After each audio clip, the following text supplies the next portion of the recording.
dalam lindungan Allah. Mazmur 91. Orang yang duduk dalam lindungan yang maha tinggi dan bermalam dalam naungan yang maha kuasa akan berkata kepada Tuhan, tempat perlindunganku dan kubu pertahananku, Allahku yang kupercayai. Sungguh dialah yang akan melepaskan engkau dari jerat penangkap burung, dari penyakit sampar yang busuk. Dengan kepaknya ia akan menundungi engkau, di bawah sayapnya engkau akan berlindung.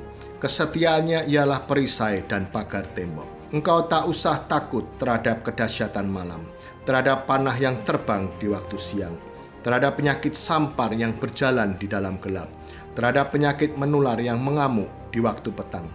Walau 1.000 orang rebah di sisimu dan 10.000 di sebelah kananmu, tetapi itu tidak akan menimpamu. Engkau hanya menontonnya dengan matamu sendiri dan melihat pembalasan terhadap orang-orang fasik. Sebab Tuhan ialah tempat pelindunganmu, yang maha tinggi telah kau buat tempat perteduhanmu. Malapetaka tidak akan menimpa kamu, dan tulah tidak akan mendekat kepada kemahmu. Sebab malaikat-malaikatnya akan diperintahkannya kepadamu, untuk menjaga engkau di segala jalanmu.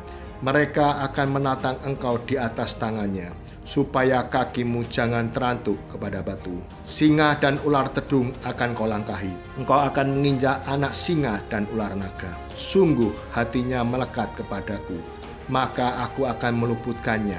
Aku akan membentenginya sebab ia mengenal namaku. Bila ia berseru kepadaku, aku akan menjawab. Aku akan menyertai dia dalam kesesakan. Aku akan meluputkannya dan memuliakannya. Dengan panjang umur akan kukenyangkan dia, dan akan kuperlihatkan kepadanya keselamatan daripadaku.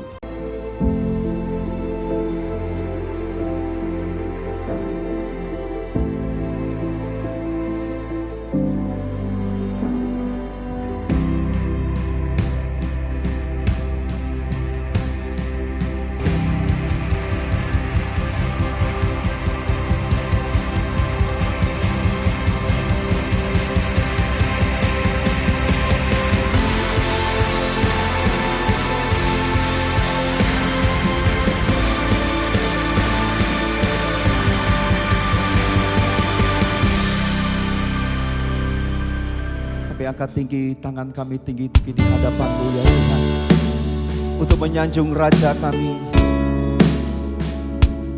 yang naik ke surga bertata di dalam kerajaan yang ajaib dalam hidup kami. Kami sanjung Engkau ya Tuhan, kami muliakan nama-Mu Tuhan.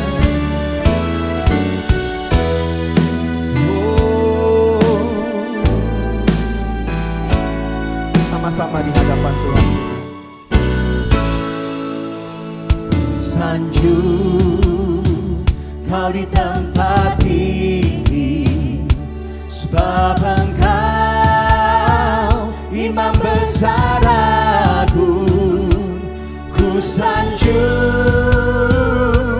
Kau lebih dari yang lain. Kami datang Tuhan, dan ku datang menyembah-Mu Tuhan. Ku sanjung Kau di tempat tinggi,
raja, Dia berkuasa dan layak disembah. Ku agungkan, oh, Yesus Raja, Kau bertata, Ya berkuasa, amin, dan layak disembah. Ku nyanyi hosana bagi Rajaku yang duduk di tahta. Aku muliakan dan ku agungkan, Kau layak disembah. Mari sembah Tuhan kita, syatakan alam bakar alam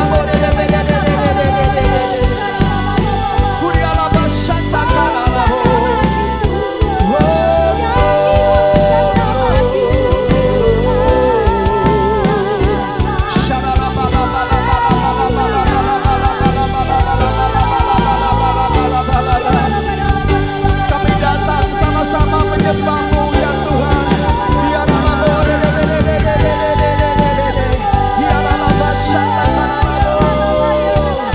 Haleluya. Engkau bertata Tuhan, dan Engkau mencurahkan Roh-Mu dalam setiap anak-anak-Mu.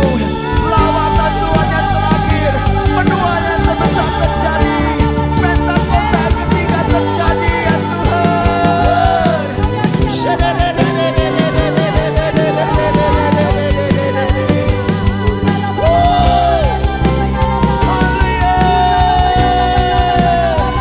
Kau layak kami sembah. Kemuliaan ku nyanyi hosana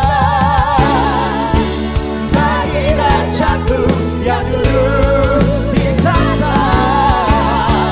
Aku muliakan dan ku agungkan, Kau layak disembah. Kau layak Tuhan, Kau layak disembah. Engkau yang layak, Kau layak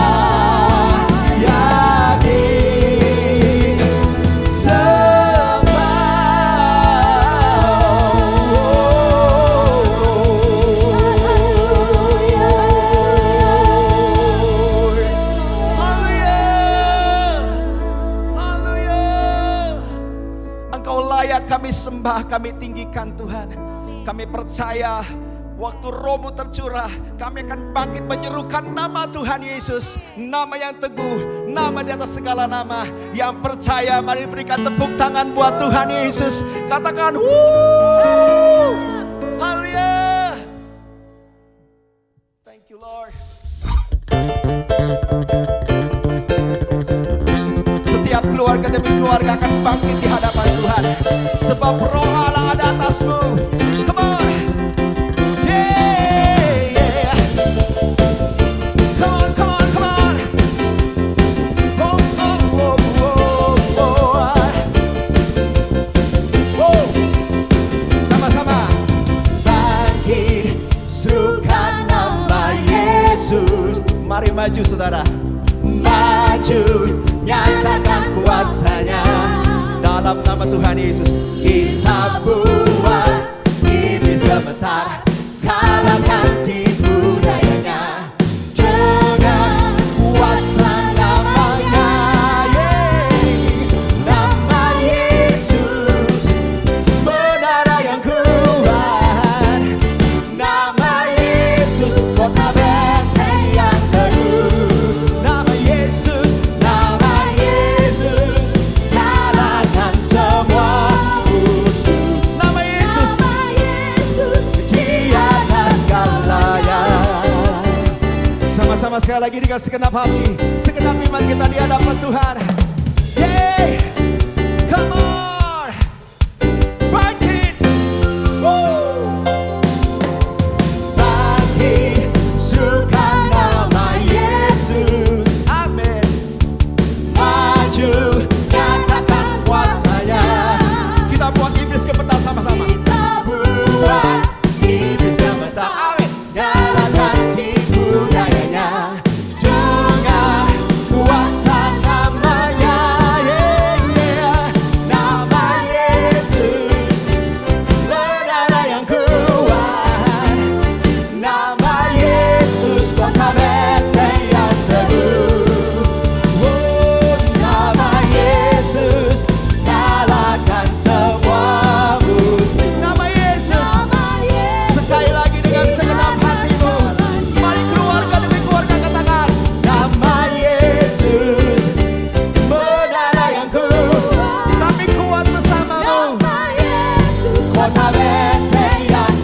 api kemuliaannya tercurah dari surga. Yes, penuhi kami semua, bangkitlah gerejanya. Api kemuliaannya tercurah dari surga, beritakan pada dunia bahwa Yesus. Api kemuliaannya, api kemuliaannya tercurah dari surga, penuhi kami semua, bangkitlah gerejanya. Api kemuliaannya tercurah dari surga, beritakan pada bahwa Yesuslah Raja, Yesuslah Raja, segala raja, segala raja. Sama-sama katakan, segala raja. Haleluya. Jesus.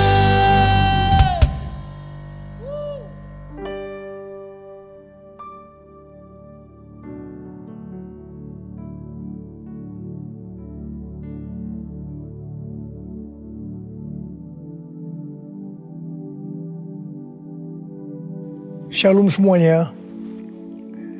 Alkitab berkata, Yesus mati karena dosa-dosa kita.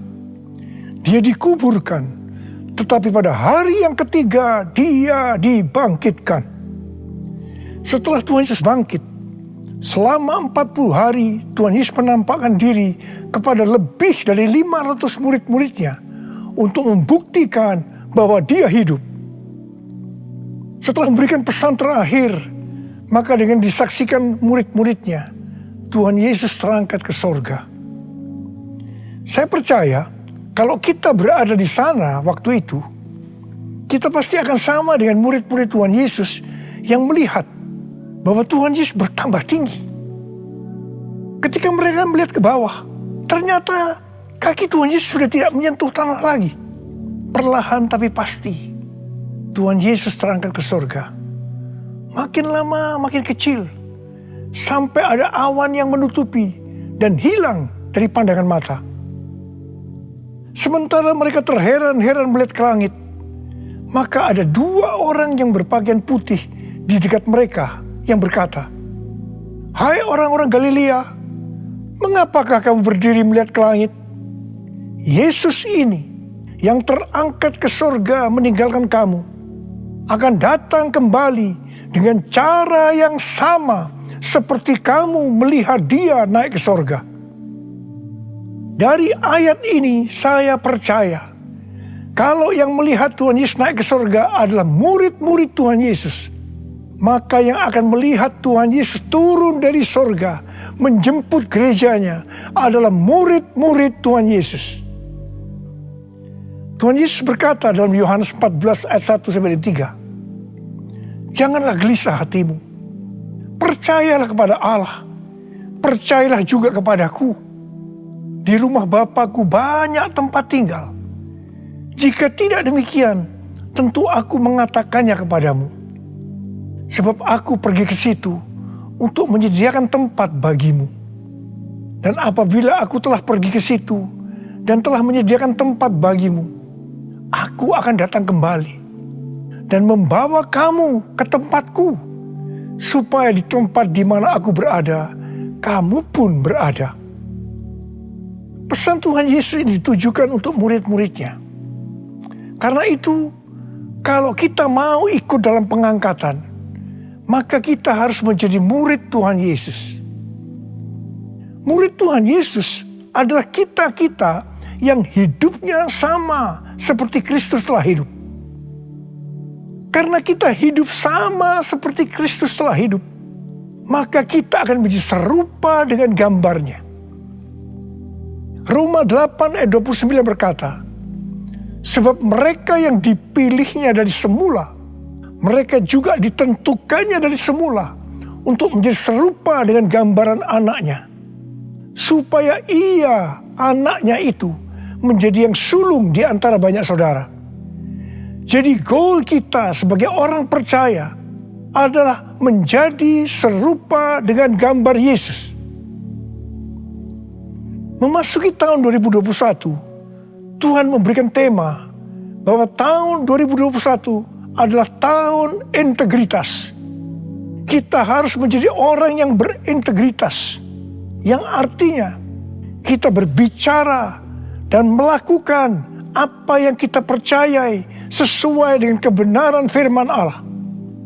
Jadi, kita harus hidup dengan jujur dan tulus di hadapan Tuhan. Sebagai panutan untuk menjadi orang yang berintegritas adalah Tuhan Yesus sendiri. Sebab Tuhan Yesus adalah the man of integrity.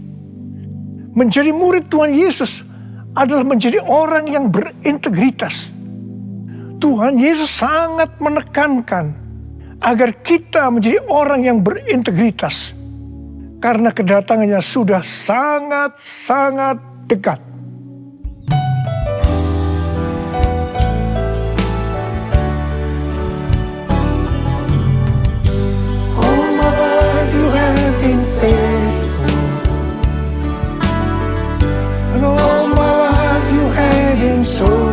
So good, with every breath that I am able, I will sing of the goodness of God.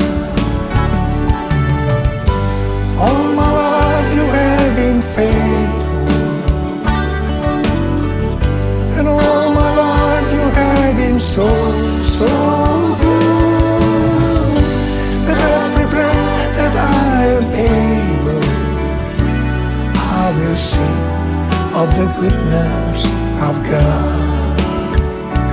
I will sing of the goodness of God. I will sing of the goodness of God.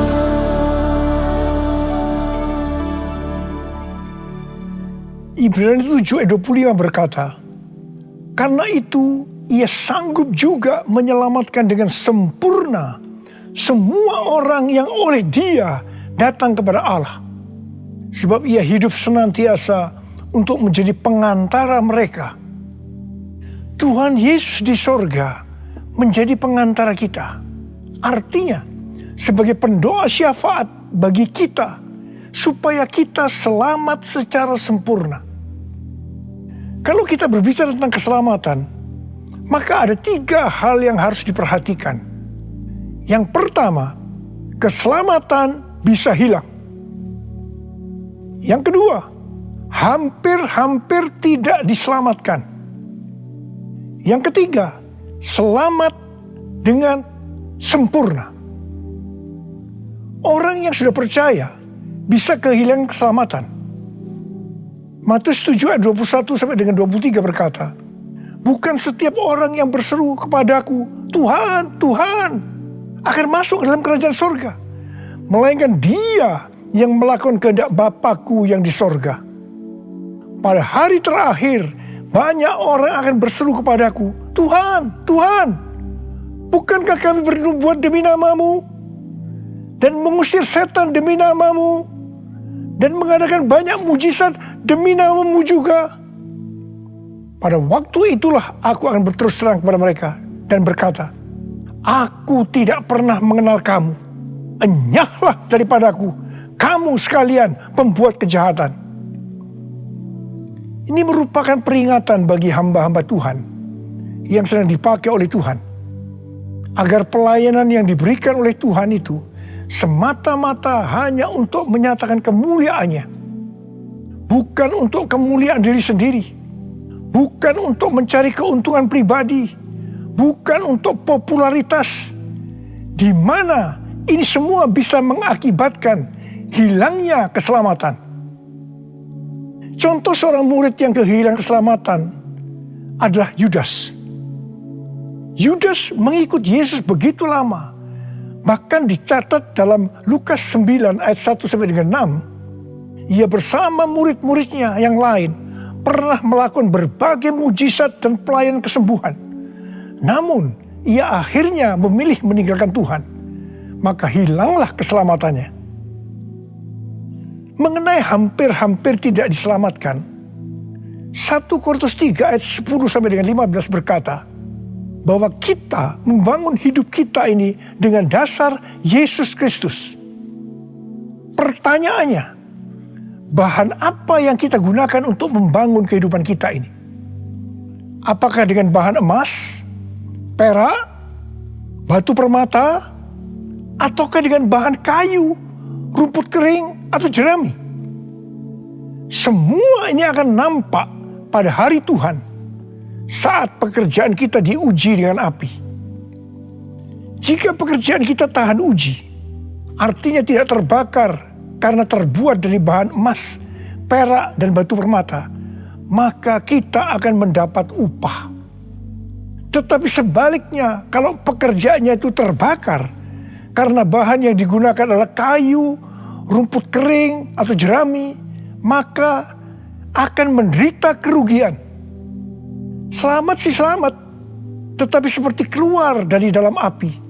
Artinya hampir-hampir tidak diselamatkan. Hampir-hampir tidak diselamatkan dapat diartikan, yang pertama, kehilangan upah atau pahala. Yang kedua, kedudukan yang rendah di sorga. Yang ketiga, kehilangan kesempatan pelayanan dan kekuasaan di sorga. Dan yang keempat, kehilangan kemuliaan dan kehormatan di hadapan Allah. Mari, saya akan mengajak saudara untuk memperhatikan dengan serius pekerjaan pelayanan kita. Terutama juga termasuk kualitas kehidupan. Jangan menjadi orang Kristen yang acuh tak acuh, agar kita mendapatkan upah di sorga. Tuhan Yesus berada di sorga untuk mendoakan kita agar mendapat keselamatan yang sempurna. Bukan untuk kehilangan keselamatan, atau bukan hampir-hampir tidak diselamatkan. Supaya doa Tuhan Yesus ini terjadi, maka sesuai dengan 2 Petrus 1 ayat 5 sampai 11 dikatakan bahwa kita harus berusaha dengan sungguh-sungguh. Dengan sungguh-sungguh berusaha menambahkan kepada iman kita kebajikan. Artinya berbuat baik. Kemudian tambahkan lagi pengetahuan. Kemudian tambahkan lagi penguasaan diri. Tambahkan lagi ketekunan. Tambahkan lagi kesalehan, yang artinya hidup kudus. Tambahkan lagi kasih akan saudara-saudara seiman. Dan tambahkan lagi kasih akan semua orang. Kalau kita melakukan ini semua dengan sungguh-sungguh, maka kita akan lebih mengenal Tuhan Yesus Kristus. Dan kita tidak akan pernah tersandung. Dengan demikian, kita akan dikaruniakan hak penuh untuk memasuki kerajaan kekal, yaitu kerajaan Tuhan dan Juru Selamat kita, Yesus Kristus. Artinya, kita mendapatkan keselamatan yang sempurna. Haleluya! Oh, haleluya! Oh, haleluya! Haleluya! Haleluya! Oh, haleluya! Oh, haleluya! Haleluya! Haleluya! Pesan yang terakhir dari Tuhan Yesus untuk murid-muridnya terdapat dalam Kisah Para Rasul 1 ayat 8 yang berkata, "Tetapi kamu akan menerima kuasa kalau Roh Kudus turun ke atas kamu, dan kamu akan menjadi saksiku di Yerusalem dan di seluruh Yudea dan Samaria dan sampai ke ujung bumi." Setelah memberikan pesan yang terakhir itu, Tuhan Yesus naik ke sorga. Setelah itu apa yang dilakukan oleh murid-muridnya? Mereka pergi ke Yerusalem dan berkumpul di ruang atas atau kamar loteng. Mereka melakukan ini karena Tuhan Yesus yang menyuruh mereka agar tidak meninggalkan kota Yerusalem. karena mereka akan diperlengkapi dengan kekuasaan dari tempat tinggi. Tuhan Yesus berkata, sebab Yohanes membaptis dengan air, tetapi tidak lama lagi kamu akan dibaptis dengan Roh Kudus. Murid-murid yang berkumpul berjumlah sekitar 120 orang. Kisah Para Rasul 1 ayat 14 bagian A berkata, mereka semua bertekun dengan sehati dalam doa bersama-sama, yang artinya mereka berdoa, memuji dan menyembah Tuhan dalam unity siang dan malam. Ini adalah prinsip restorasi Pondok Daud. Ini adalah prinsip menara doa. Pada hari raya Pentakosta, jadi 10 hari setelah mereka berkumpul itu, tiba-tiba turunlah dari langit suatu bunyi seperti tiupan angin keras yang memenuhi seluruh rumah di mana mereka duduk. Mungkin seperti ini.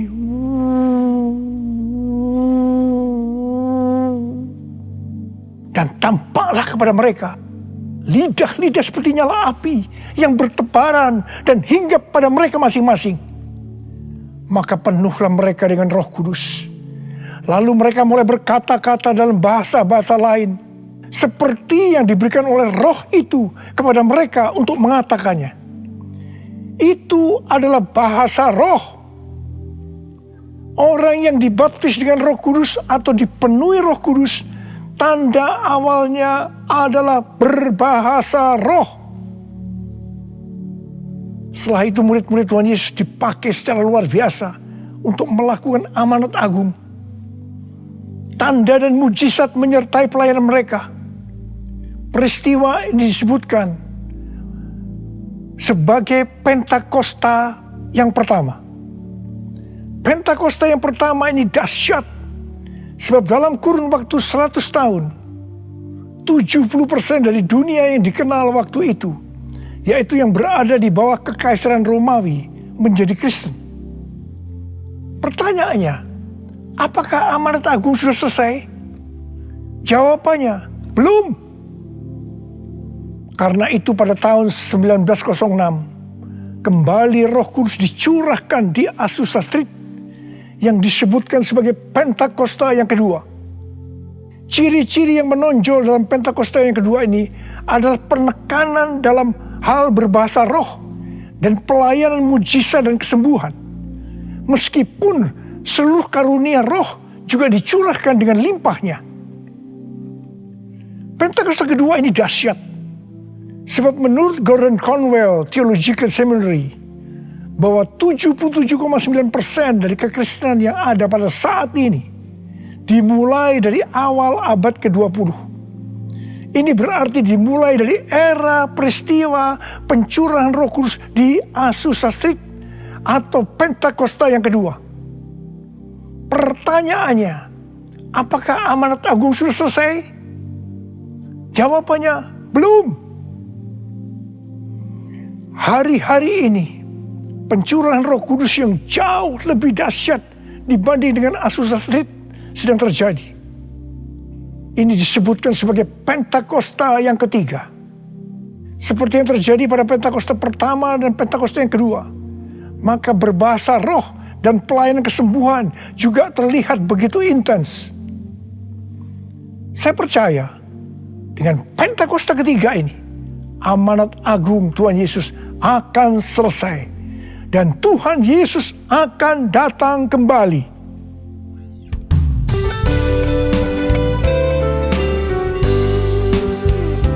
Curahkanlah kuasa-Mu Tuhan, mujizat terjadi di tempat ini. Curahkanlah kuasa-Mu Tuhan, mujizat terjadi sekarang ini. Curahkanlah kuasa-Mu Tuhan, mujizat terjadi di tempat ini. Curahkanlah kuasa-Mu Tuhan, mujizat terjadi sekarang ini. Mujizat terjadi sekarang ini. saat terjadi sekarang ini. Rasul Paulus berkata dalam 1 Korintus 14 ayat 5 bagian A, "Aku suka supaya kamu semua berkata-kata dengan bahasa roh." Selain itu dalam 1 Korintus 14 ayat 18, Rasul Paulus juga berkata, "Aku mengucap syukur kepada Allah bahwa aku berkata-kata dalam bahasa roh lebih daripada kamu semua." Saya sangat mengaminkan apa yang dikatakan oleh Rasul Paulus ini. Dan saya juga berdoa agar apa yang dikatakan oleh Rasul Paulus ini juga terjadi pada kita. Yang percaya katakan amin. Apa yang terjadi kalau kita berbahasa roh? Yang pertama, kita akan lebih berani bersaksi tentang Yesus. Kita ingat Petrus, di mana sebelum dia dibaptis dengan Roh Kudus, dengan tanda awal berbahasa roh, dia pernah menyangkal Yesus sebanyak 3 kali sebelum ayam berkokok. Setelah berbahasa roh, dia berani bersaksi tentang Tuhan Yesus, tidak peduli disesah dan dipenjarakan. Yang kedua, kalau kita berbahasa roh, maka sesuai dengan 1 Korintus 14 ayat 4 dikatakan, siapa yang berkata-kata dalam bahasa roh, dia membangun dirinya sendiri. Yang artinya, kalau kita berbahasa roh, kita membangun iman kita. Yang ketiga, kalau kita berbahasa roh, kita akan lebih merasakan hadiratnya. Dan lebih intim dengan dia. Karena ketika kita berbahasa roh, kita berkata-kata kepada Allah, bukan kepada manusia. Yang keempat, kalau kita berbahasa roh, kita akan bisa berdoa lebih lama lagi. Dan yang kelima, sesuai dengan 1 Korintus 14 ayat 14 dan 15 yang berkata, sebab jika aku berdoa dengan bahasa roh, maka rohkulah yang berdoa. Tetapi akal budiku tidak turut berdoa. Jadi apakah yang harus kubuat? Aku akan berdoa dengan rohku. Tetapi aku akan berdoa juga dengan akal budiku. Aku akan menyanyi dan memuji dengan rohku. Tetapi aku akan menyanyi dan memuji juga dengan akal budiku. Mari, bagi yang mau melakukan kata bersama saya, amin. Datanglah sekarang, penuhi kami dengan kuasa-Mu. Urapi kami sekarang ini dengan api Roh-Mu. Roh Kudus, ini hamba-Mu. Roh Kudus, penuhi hamba-Mu. Saya berdoa buat saudara. Ada berapa banyak di antara saudara yang rindu untuk dipenuhi dengan Roh Kudus hari ini? Ada berapa banyak yang rindu untuk dibaptis dengan Roh Kudus, dengan tanda awal berbahasa roh? Saya boleh angkat tangan. Katakan bersama saya sekali lagi. Anointing, fall on me. Anointing, fall on me. Let the power of the Holy Spirit fall on me. Anointing, fall on me. Angkat tangan saudara. Curahkan Tuhan Roh-Mu Tuhan, curahkan Roh-Mu ya Tuhan. Penuhi kami semua dengan Roh-Mu ya Tuhan. Baptis anak-anak-Mu dengan Roh-Mu, dengan tanda awal berbahasa roh. Terima. Ora la masyikara la bala. Ora la mulai berbahasa roh. Serius mulai dapat berbahasa roh. Ora la bala. Ora la bala. Oh, dia bala bala bala bala bala bala bala bala bala bala bala bala bala bala bala. Oh, rada bala bala bala bala bala bala bala bala. Anointing fall on me. Anointing fall on me. Let the power of the Holy Spirit fall on me. Anointing fall on me. Oh, terima kasih Tuhan. Terima kasih ya Tuhan. Terima kasih ya Tuhan. Terima kasih. Terima kasih. Oh, terima kasih ya Tuhan. Terima kasih ya Tuhan. Oh, terima kasih.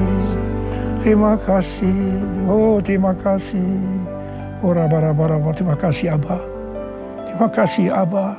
Engkau sudah memenuhi anak-anak-Mu dengan roh-Mu. Engkau membaptis mereka dengan Roh Kudus. Mereka dengan tanda awal berbahasa roh. Oh ya Tuhan, terima kasih buat kebaikan Tuhan. Terima kasih, terima kasih.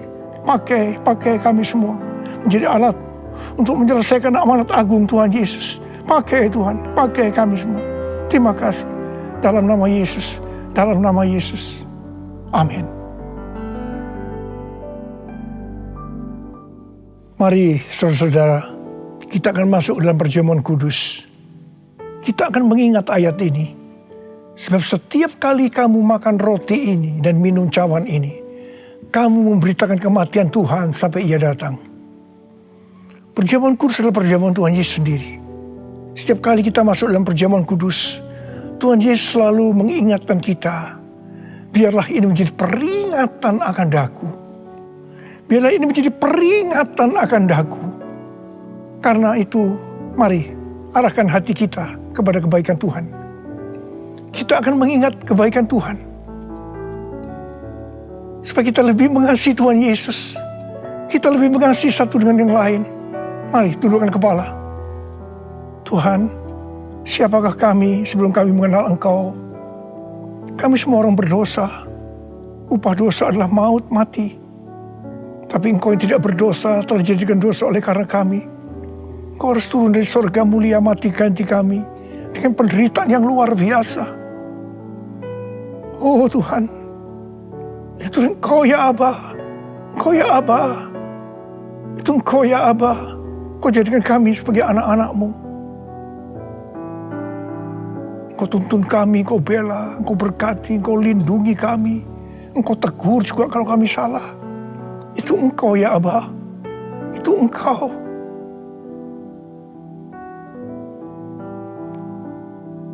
Tuhan akan memberkati saudara dan saya melalui perjamuan kudus ini. Tapi Tuhan mau kita makan dan minum dengan cara yang benar. Karena itu masing-masing sekarang berdoa. Introspeksi. Lihat keadaan diri masing-masing. Jangan menyimpan dosa. Kalau ada dosa yang selama ini belum diselesaikan, mari sebelum kita masuk makan dan minum perjamuan kudus, minta ampun, minta ampun, minta ampun. Ampuni saya Tuhan, katakan ampuni saya Tuhan, ampuni saya, ampuni. Ya Tuhan, Kau lihat anak-anak-Mu Tuhan. Mereka sedang menyelesaikan dengan Engkau.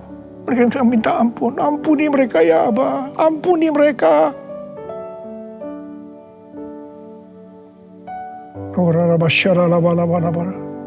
Mari sekarang kita masuk dalam perjamuan kudus dengan hati yang penuh ucapan syukur.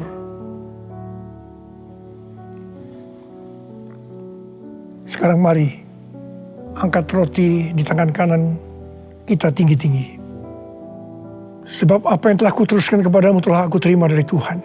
Yaitu bahwa Tuhan Yesus pada malam waktu Ia diserahkan mengambil roti. Dan sesudah itu ia mengucap syukur atasnya. Ia memecah-mecahkan dan berkata, inilah tubuhku yang diserahkan bagi kamu. Perbuatlah ini menjadi peringatan akan aku. Saudara dikasih Tuhan, bukankah roti yang kita pecah-pecahkan ini adalah persekutuan kita dengan tubuh Kristus? Mari kita makan dalam nama Yesus.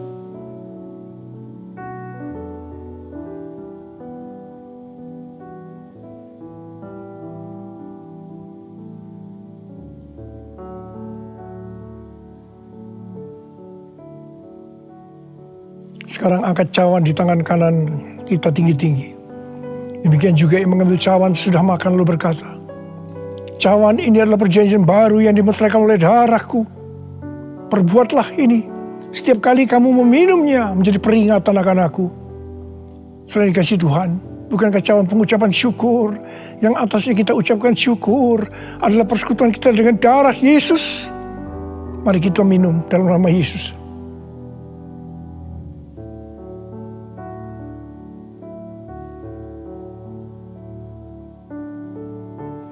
Karena mari angkat tangan kita di hadapan Tuhan, ucapkan syukur dengan suara, jangan diam. Katakan, Tuhan, terima kasih ya Tuhan.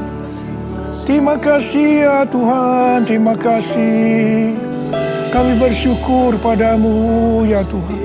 Oh, ralabakana mayarala bala bala bala bala. Oh, terima kasih, terima kasih. Oh Tuhan, terima kasih, Engkau baik. Engkau baik ya Tuhan, Engkau baik ya Tuhan. Engkau baik. Mari kita katakan bersama, Tuhan Yesus. Tuhan Yesus, Engkau baik. Terima kasih buat kebaikan-Mu ya Tuhan. Terima kasih buat kebaikan-Mu. Oh Jesus. All my life you have been faithful. And all my life you have been so, so good. With every breath that I am able, I will sing of the goodness of God.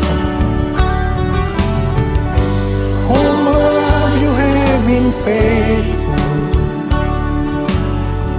and all my life you have been so, so good. With every breath that I am able, I will sing of the goodness of God. I will sing of the goodness of God. I will sing of the goodness of God.